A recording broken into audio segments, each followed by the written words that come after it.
4 hard truth questions to ask yourself. 1. Are you going back to your old ways and risk being imprisoned again? 2. Are you willing to risk going back to your old habits that will continue this pattern of misfortunes and trauma for you? 3. Are you really ready to take back responsibility of the people and things you've lost? And number 4,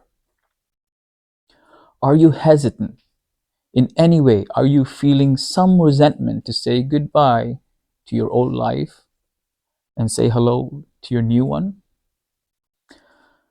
If your answer to the above 4 questions were no, then you need to take a seat. There are certain codes for prison life. It really doesn't matter how long you serve time for or what for. When you step out of those prison gates, there's something new waiting for you. Most of the time, there's 2 scenarios, okay? 1, your family or friends still love you and support you. You did something bad or got accused for doing something bad, and now that you're out, there's some adjustments you need to make, okay? The second scenario, you didn't only lose your time while you were in prison, you lost everything on the outside too. Your family, friends, money, basically your whole life just ceased existing, okay?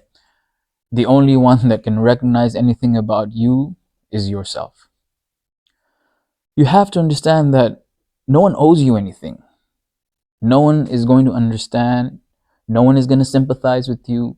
At best, they're going to tolerate you. So for starters, don't upset anyone more than you have already, okay?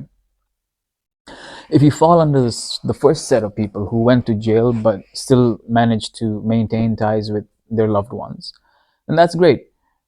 You're already on the right step. You probably have someone hosting you or being sympathetic to you, to your situation, and has taken you in. Please don't screw that up, because it's the only lifeline you have right now. I understand that prison instills some habits into you, like not to share, to look at everyone with suspicion, to be tough and be ready to fight for your spot. Maybe you were an honorable inmate. You followed the code. You didn't snitch. You kept your nose down and your head up. You were stand up. Being a stand up man or woman is great. But you're not in prison anymore. No one cares about your nobility as a prisoner. And quite frankly, neither should you. Truth is, this was just another life lesson which allowed you to find some answers and some goodness. So, as much as you don't like to hear this, you need to keep reminding yourself that the world owes you nothing. As a felon, neither does the government think that you deserve anything.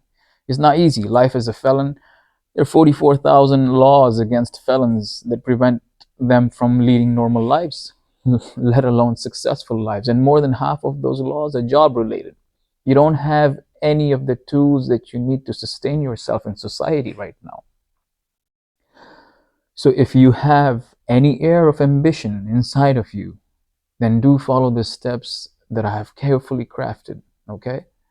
The simple fact that as a felon, you can't adopt a kid, you can't volunteer, you can't represent almost any associations, you can't coach kids, you can't ride a school bus. It's not about being restricted from living a normal life. It's about humanity.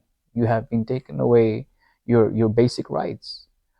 You'll need to understand that you'll be locked out of the economy for some time. So be grateful for anyone taking you in right now, a friend, your grandma, your sister, anyone. Be grateful and start by being the first one to wake up and get things sorted out for your host. Clean up after yourself, clean up after your space. Tidy up and straighten up after parts of the house which you have easy access to. Make breakfast or at least coffee for your host. Don't burden your host with your depression or sadness. Don't even bring it on your face, okay? These are tips which will help you stay there as long as you can. Being untidy or not cleaning up after yourself and just being depressing is the first reason anyone would want you out of their space. It could be your mom, it could be your sister. No one likes to have and take care of a grown adult, and definitely not one with emotional baggage. Don't make excuses on the suggestions you receive from them to improve your situation. Just pay attention to their advice. I mean, they didn't manage to screw up so far. So, and if they have, they're taking you in right now. So just take their advice with a pinch of salt. Take what's good in there. They might have a few good bits of advice to share with you. Even if you don't ask for it, just take it. It's free. Consider all this as a cost of their hospitality towards you. If you don't have money, if you don't have a job, if you don't have a car, if you're in any way dependent on them or other people for anything that a normal adult should be responsible for himself, then there's more sacrifice, and there's more you will have to give in terms of service. Okay, having money and not using it and saving it till you can move out to your next level is still bearable by your host, because they know that it's a matter of time before you can fly off on your own again. But if you're broke with no job and no real immediate source of income, then that puts the pressure on them, because they're uncertain how long you're going to be there for. So don't get yourself kicked out onto the streets because you're dwelling in sadness, which restricts you from being constructive. So don't do that. Do whatever you have to if you're going to be hanging around in the house. Clean the windows, cut the grass, add some prettiness, some charm to small things. This will make your host feel appreciated. Periodically, compliments work good too. Now, I don't want you to feel I'm leading you in a direction of brown nosing. I'm sharing opinions with you on what's the noble thing to do when you are indebted to someone for their kindness. So, while you are outside cleaning up the yard or taking out the trash, take the opportunity to speak to the neighbors, make friends.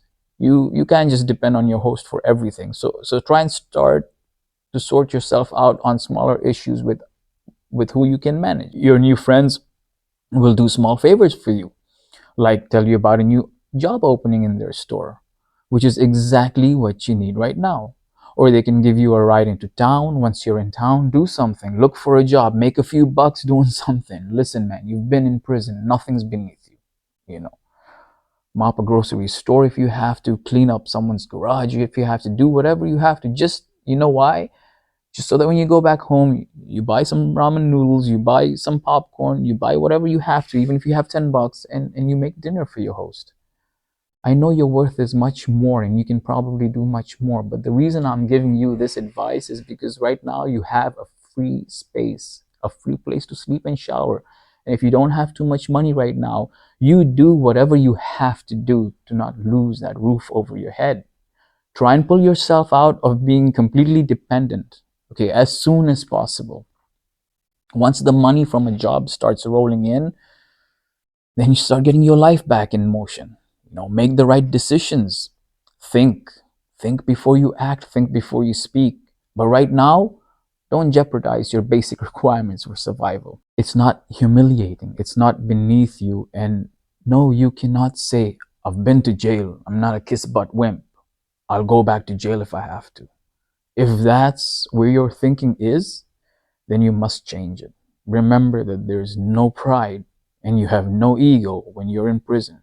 You're told what time to eat, what time to sleep, what time to walk around. So you don't want to go back there. Now, if you fall under the second category of inmates, the ones that lost everything on the outside while you were inside, and there's no one at all to turn to. Let me tell you, to begin with, I'm sorry that you have to go through this by yourself. That's one of the biggest mistakes society makes, is to abandon the fallen or the lost or the weak. This type of situation is very hard to come out from, but it's the ones that come out from this spot that end up lighting up the whole world. You just got to believe that it's you. You have to believe that you didn't go through all this for nothing. I love the quote. It takes a whole lot of darkness for a star to shine. These are the beginning steps where people Stop focusing on the darkness around you and start seeing something appearing to shine through the darkness. But to get there, there's a lot of work, okay? Clearly, you've reached out and you've thought of everyone who can accommodate you for a while, but there's no one. And the recently released inmate program isn't that great, and you're on your way or you're already on the streets. And if that's the case, I don't know how you are accessing this video, but that means there is determination that lives inside of you, and you are the shining star in all that darkness that the world is waiting for. This situation requires the same strategy as the first one. Just that now you'll have to look for guest houses, gas stations, construction sites, anywhere that will give you a corner to sleep in and some daily cash for jobs you can do around the place. It's better than being homeless or even in a shelter, because you're around people who are working. You'll have to do some favors and some enthusiasms to impress and give back as you would for a friend or family, maybe more. Because whoever has given you this opportunity doesn't know you, doesn't know if your story checks in, doesn't know if they can trust you, but they're keeping their faith and being a good human and helping you out. Getting these jobs is not as hard as you may think. You just need to make your way out there where there's a lot happening. Businesses are looking for a quick hire and help all the time. And if you remain reliable, they may just overlook your felony and manage to somehow get you back into the system. So that's good. So you need to start doing that. Okay. These are a few ways to get yourself back on your feet financially in order to then take, a step forward. You're here, so you're smart. You're a smart person. You're a concerned person, or maybe a lost person, sitting down for a moment and evaluating the options that I mentioned and evaluating the entire situation. It will give you clarity. Okay, you already know that no one is coming to rescue you. Okay, so don't sit around, because every day is important. The faster you get a grip of your life, the safer you are from going back to prison. Serving hard time in prison isn't easy. Serving any time in prison isn't easy. It's not a first-hand experience many get to go through. Count your blessings that you are free now. Thank the people who've been there for you during the way. Be grateful to people who left you along the way. You got to learn a little bit more about life from everyone. Let me leave you with something I wrote just for you. What these eyes have seen, not everyone can see. And where I have been, not everyone can be. I've had a long chat with the devil as we strolled down the shore, and he gently advised me again to be caring no more. We watched the sunset for a while as old friends do. We wished each other well, which I knew to be untrue. Then we walked our own ways as the steps between us grew. He is an old friend, but I know now this, he is no longer my crew. Be safe, be positive, and keep taking those steps forward.